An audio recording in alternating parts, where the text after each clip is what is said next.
Ladies and gentlemen, boys and girls, sports fans of all ages, this is Gronk speaking. Happy 4th of July 2013.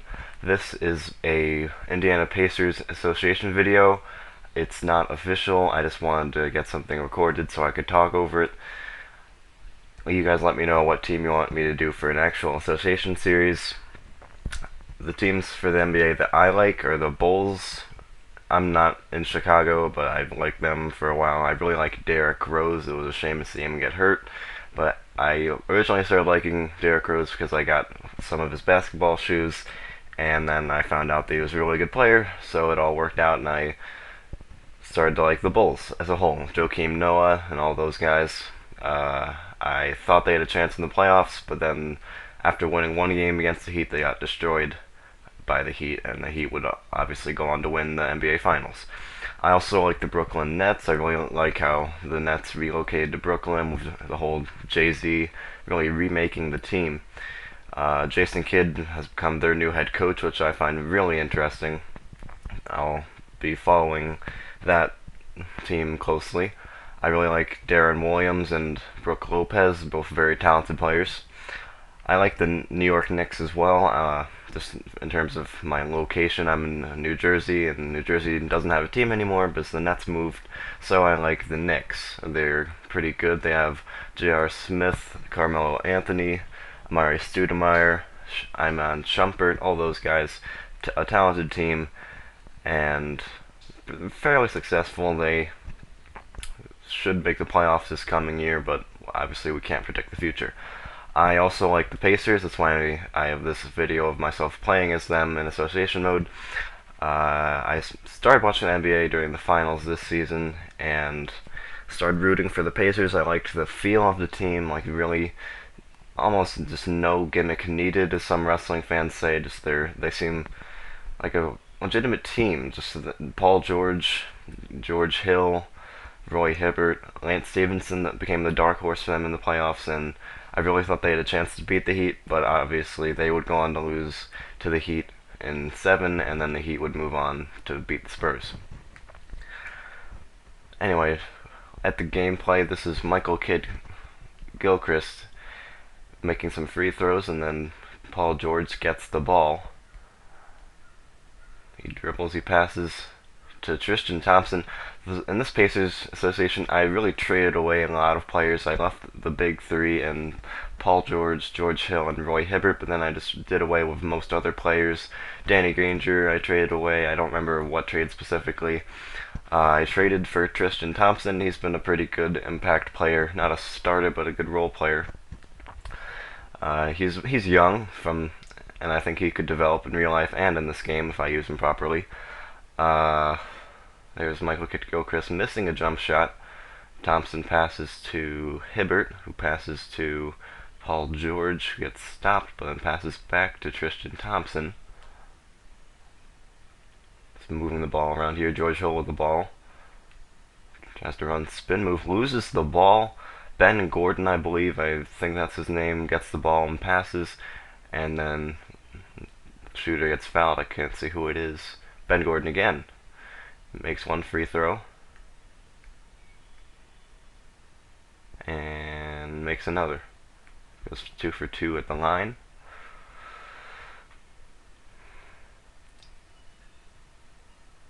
Almost misses not necessarily a layup, but an inside shot there.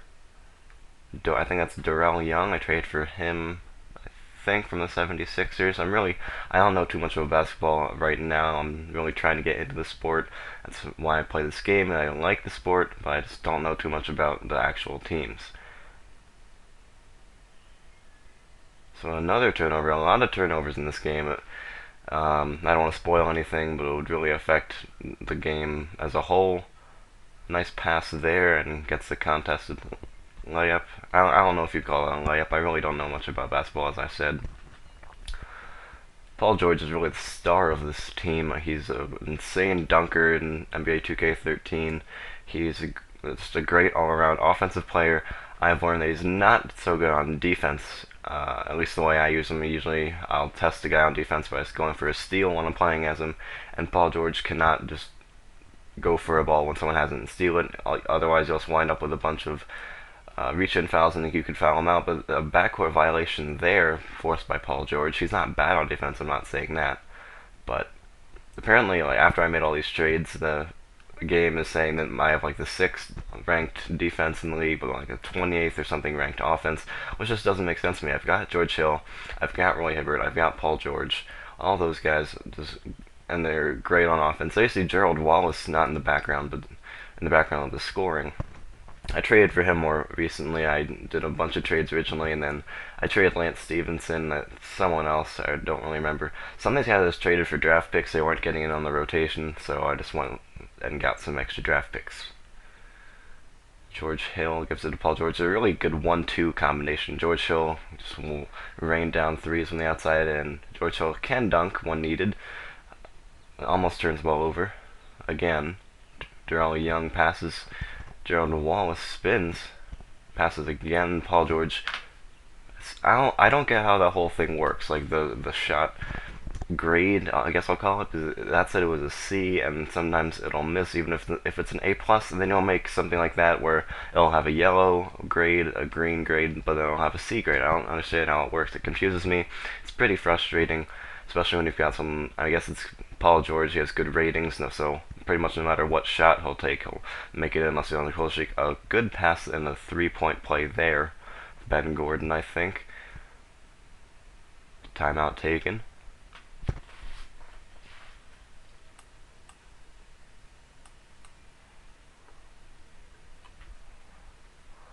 George Hill running with the ball again. I'm not really good at editing videos yet. I got the Roxio HD Game Capture Pro for my birthday back in October, and during the school year I recorded a bunch of videos but never really had the time or really just the motivation to record videos, or my commentary rather, and post them to YouTube. I was really busy during the school year and just figured it would be too difficult to start my YouTube channel during the school year, and with grades and everything. I play lacrosse, and that's pretty stressful, doing that 6 days a week, and then I just didn't think I'd have time, and I wanted to make sure I had enough time to do my YouTube video, especially if just starting out, at least just get used to it. But anyway, it's summer now, so I figured I'd give it a try, and if you guys saw my channel introduction, that was my first ever video posted to YouTube, and it was really exciting. I'm really looking forward to being a YouTube commentator. I don't know what to really call myself yet, just a sports gamer, whatever you want to say. But yeah, I'm really looking forward to growing on YouTube. Just want you guys to stick with my channel. It's gonna be great. Like I said yesterday on my channel introduction, when Madden 25 comes out. But even right now, as you can see, NBA 2K13, Madden 13 video will be coming up either later today or tomorrow to celebrate the 4th of July. And I'll be starting some mini-series until Madden 25 comes out. I might get NCAA, I'm not sure.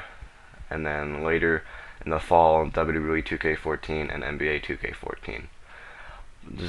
This game, I didn't edit it yet. I'm just trying to figure that out. It's kind of difficult. Some guys have like PVRs and a bunch of other different stuff. I got the Roxio Game Capture, so that I wouldn't really have to know too much. I'm still just learning the program in general and how to edit videos. It's not really easy. It's pretty complicated. You go to like edit video and it says trim, but that's just to start a set and finish time, not really to take out parts of the video. So I'm trying to figure that out. Hopefully I'll get used to it and how to learn the ins and outs of the program at some point in the near future. But just give me a little slack because I haven't really used the thing yet. So this game, I can't show. I won't show you guys the whole video. The game took an hour, and I just don't know how to edit the videos too well yet. A lot of turnovers on my part as the Pacers. A lot of missed shots, and it just, as I said, didn't make sense. And sometimes, like here, that's an A plus, but it misses, or an A minus. Everything's green. The guy is a shooter. I can't really see who it is. I'm in the commentary section of my program, and it's a little screen, so it's kind of hard to see the names. So that was a green, and an A minus, nearly a turnover there, and I missed. I don't get it. It's just really confusing and frustrating when you miss a shot like that. But a lot of missed shots, that's a B, and that doesn't go in. I mean, sometimes it'll happen in real life where the team as a whole just keeps missing shots, and so the team really goes on a cold streak. But still, and then the computer decides to cheese and throw the ball all the way down the court and slam dunk it for a score. In the early part of the game, I managed to hang pretty close with the Bobcats, and then a lot of turnovers, and as they started to take the lead, I just tried doing too much in terms of taking shots that probably weren't high percentage, and just trying to keep the game close, but ultimately not helping myself at all. There you see they score again. That guy's name is Waynes. He's a rookie. I traded at some point before the first game. This is the first game, or no, this is the third game of the season. I traded for him. I didn't draft him. He's pretty good. He's better than the rookies I drafted.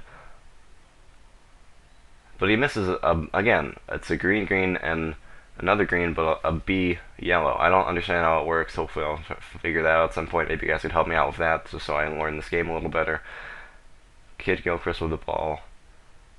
Backing down the post. I double team him, and he misses. And then Plumlee gets the rebound. And Wayne's running down the court. Gets stopped. Dishes it out. Or is that Wayne's? I can't really see. I'm sorry. Wesley Johnson, he's a three-point shooter, but he's an insane dunker. I think you guys will get to see a dunk of his in this video, but I've seen some crazy dunks from him. It's just really cool. There you go. B plus does go in. I don't get how the thing works. George Hill scored a lot for me in this game. He got, I think, something like 25 points when all was said and done. But he kept missing as I kept trying to take shots. That's probably my fault, but still, most of the shots were pretty good grades. Like, I don't know what to call it, just green and B's and A's. But some were C's, and that makes sense that he misses. Then the Bobcats score again. I don't even know what that guy's name is. Quegbu. I drafted him. He's from Nigeria. I'm not being racist. That's what the draft profiles, like when I selected him, said. It was something Quegbu from Nigeria. There's George Hill with a good dunk, getting up there for a relatively small guy. Again, so I really just put the game in the hands of Paul George and George Hill, and ultimately we would lose. I think I pulled pretty close in the fourth quarter, but just couldn't narrow the gap enough, and we lost by 10. It's disappointing, but as I said, I don't know if I'll wait for you guys to post comments what team you want me to do for association, or if I don't get anything there, I might just start another My Player. This is kind of weird. Paul George just kind of jogs for the ball, and that guy just doesn't lay up, and we get scored on. So a lot of turnovers, and we lost this game. But let me know what you guys want to see for NBA. There's somehow I don't even know how he makes that. It's a C, it's a red, but it also is two green. So I guess it just decided to go in, and it was the last second shot too. It's Paul George, so I guess he's just a very, very high quality player, and so he's able to make it. There you see, we're only down by 4. Anyway, happy 4th of July, everybody. I'll be releasing a Madden video later today, and so you can look forward to that. Thanks for watching this video. Leave a like, subscribe, and stick around for more videos to come.